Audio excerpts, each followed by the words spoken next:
किसी जंगल में टूनी चिड़िया अपने दो बच्चों के साथ रहा करती थी। तो वहीं दूसरी ओर बंटी कबूतर, मिट्ठू तोता और दुष्ट कालू कौवा रहा करता था। और पास ही के जंगल में ईगल महाराज अपने सेनापति के साथ रहा करते थे। एक दिन दुष्ट कौवा एक पेड़ के डाल पर सो रहा था।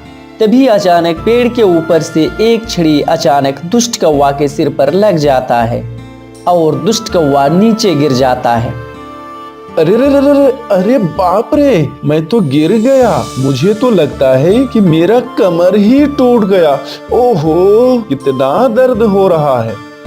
अरे मैं तो सो रहा था, मेरे आसपास भी कोई नहीं था। तो फिर भला मुझे किसने मारा जो मुझे इतनी चोट लगी और मैं पेड़ से भी गिर गया।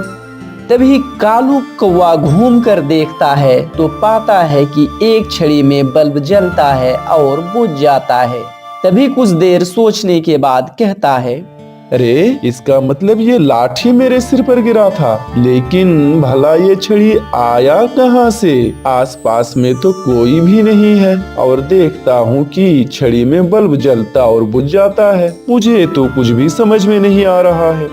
कालू कौवा सोचता है कि शायद ऊपर से कोई जहाज गुजर रहा था, तभी ऊपर से ये छड़ी गिर गई होगी। तभी कालू कौवा कहता है, अच्छा, इसका मतलब ऊपर से कोई हवाई जहाज गया होगा और लाठी गिर गया होगा।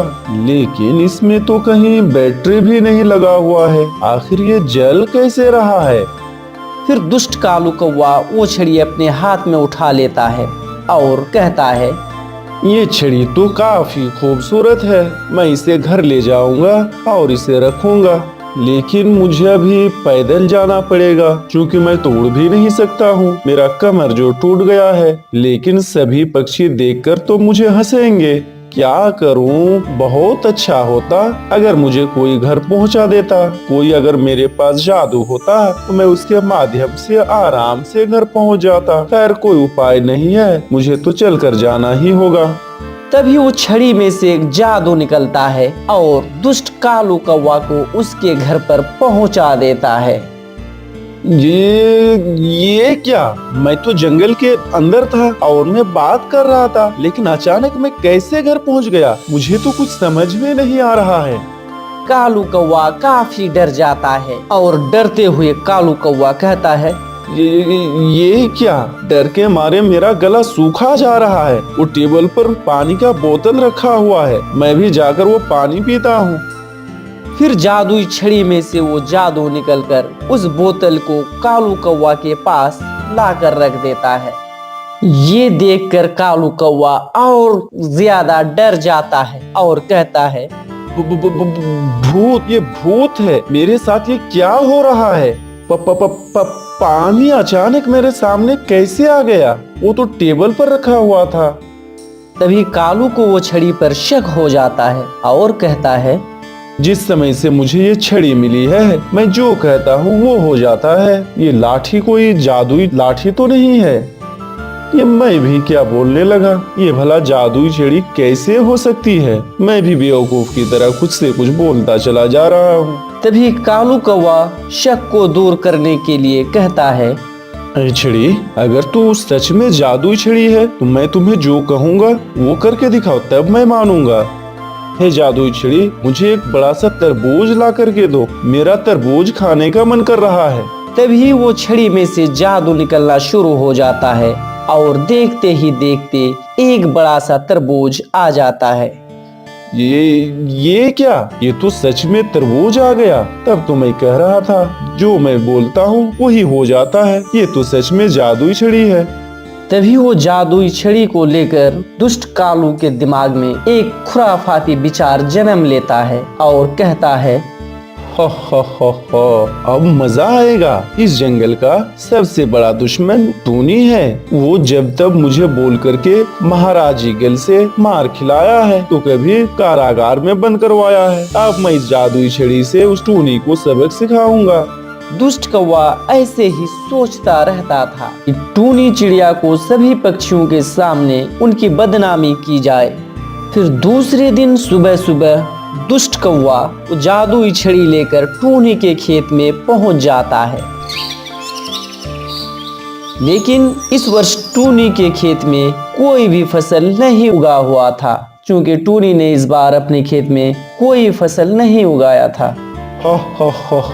मैं अपनी बुद्धि का उपयोग करके अब टूनी को कैसे बेवकूफ बनाया जाए वो काम शुरू कर देता हूँ।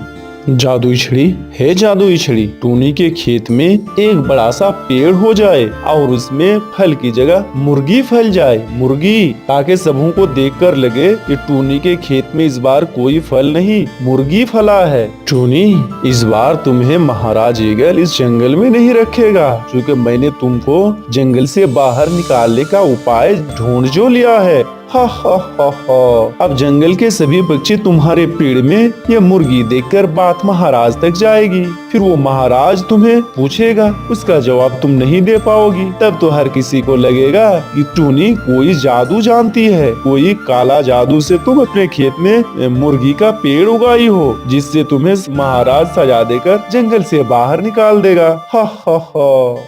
मैं अभी यहाँ से चला जाता हूँ, नहीं तो अगर कोई मुझे देख ले तो मुझ पर शक हो जाएगा। ऐसा कहकर दुष्ट कौवा अपने घर की ओर रवाना हो जाता है। कुछ देर के बाद बंटी कबूतर और मिट्ठू तोता टूनी के खेत से होते हुए मार्केट की ओर जा रहा था। तभी बंटी कबूतर देखता है कि टूनी के खेत में एक पेड़ पर बहुत सारी मुर्गियां फली हुई है। तभी ये देखकर बंटी कबूतर कहता है, ये क्या? ये पेड़ पर तो कोई फल उगना चाहिए, लेकिन फल की जगह ये मुर्गी कैसे उग गया? मैंने तो आज से पहले कभी ऐसा नहीं देखा था और ना ही सुना था। इस बात की खबर मुझे महाराज को देना होगा। हाँ बंटी भैया, आप बिल्कुल ठीक कह रहे हैं, चलो ईगल महाराज के पास। फिर वे दोनों वहां से ईगल महाराज के पास रवाना हो जाते हैं। फिर कुछ ही देर के बाद महाराज के पास पहुंच जाते हैं। तभी महाराज बंटी कबूतर से कहते हैं, अरे बंटी, तुमको तो देख के ऐसा लग रहा है कि तुम बहुत डरे हुए हो, आखिर क्या बात है? हाँ महाराज, सच में मैं बहुत ज्यादा डरा हुआ हूँ। मगर क्यों, क्या हुआ? तुम्हारे सर पर कोई आसमान गिर पड़ा क्या?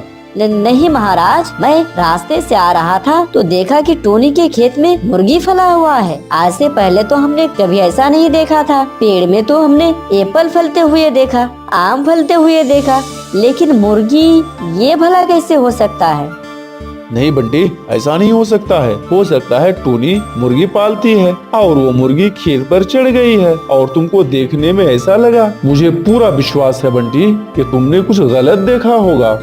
महाराज, मैंने कोई भूल नहीं देखा है, मैंने बिल्कुल सही देखा है।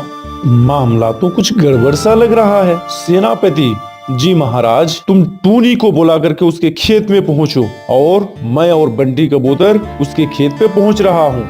ठीक है महाराज, जैसी आपकी आज्ञा। फिर सेनापति टूनी को बुलाने चला जाता है और इधर बंटी कबूतर, मिट्ठू तोता और महाराज ईगल टूनी के खेत की ओर रवाना हो जाते हैं। सेनापति टूनी के पास पहुंचकर कहते हैं, टूनी, ओ टूनी, तुम्हें महाराज ने तुम्हारे खेत पे बुलाया है। मगर क्यों सेनापति भैया, मैंने क्या किया है? वो तुम महाराज को जाकर के बताओगी। तुम कोई काला जादू जानती हो और तुम जादू के माध्यम से अपने खेत में मुर्गी उगाई हो। ये क्या बोल रहे हैं आप सेनापति भैया? मैंने तो कुछ भी ऐसा नहीं किया है। मैंने कहा ना,